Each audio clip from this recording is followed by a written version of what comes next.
Oui, bonsoir. Nous sommes donc au centre d'études et de recherche de l'industrie du béton à Épernon, dans le 28. Et je suis donc avec le directeur général, Monsieur Bernardo, qui donc a carrément mis en place une exposition retraçant l'histoire du béton.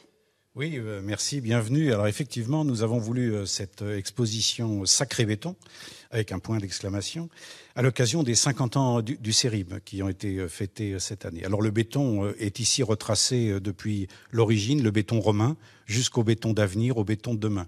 Le béton, c'est le plus ancien des matériaux d'avenir. Alors cette exposition, elle a aussi des grandes étapes. L'invention du ciment artificiel, il y a 200 ans cette année. Donc toute la raison de créer cette exposition qui nous vient de Lyon. Alors il faut rendre hommage au pionnier Tony Garnier, qui a été un architecte pionnier dans l'utilisation du béton pour un environnement et une habitation durable. Et vous fêtez donc les 50 ans. Je vous propose de regarder un sujet concernant ce centre d'études et de recherche. Au CERIB, on ne fait pas les choses à moitié.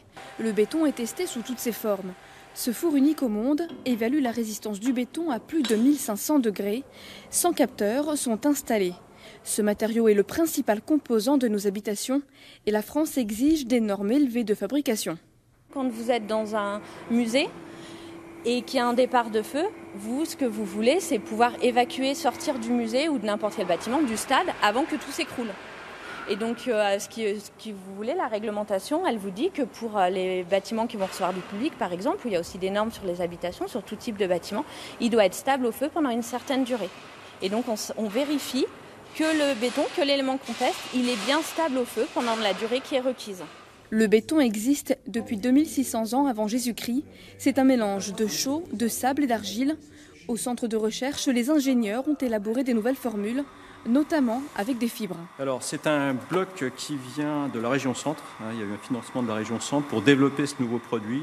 La particularité de ce bloc en béton, c'est qu'on a des produits à base de chanvre, des copeaux de chanvre qui remplacent une partie des granulats naturels. Donc l'intérêt, c'est que c'est un peu plus léger. Ça contribue à une meilleure isolation et puis également au confort des maisons. Made in Centre, région Centre, 100%. Le centre propose aux industriels d'évaluer leur système de production de blocs grâce à cette machine Abilis. Ils peuvent ainsi concevoir et recycler les matériaux qui seront en circulation sur le marché du bâtiment. Alors, en ce moment, on développe un nouveau procédé, le procédé Abilis. Donc, en résumé, en quelques mots, c'est une planche qui permet de recevoir le béton et qui, en même temps, acquiert des informations sur le fonctionnement de l'outil. Donc, ça permet d'avoir des performances plus intéressantes pour l'industriel. Le béton de demain sera connecté grâce à des puces intégrées et permettra ainsi de suivre l'ouvrage tout au long de sa vie. 1000 professionnels sont formés au CERIB chaque année. Des jeunes ingénieurs viennent du monde entier pour être formés à la transition écologique et technologique autour du béton. Oui, alors Monsieur Bernardo, dites-nous quels sont les enjeux du béton demain ?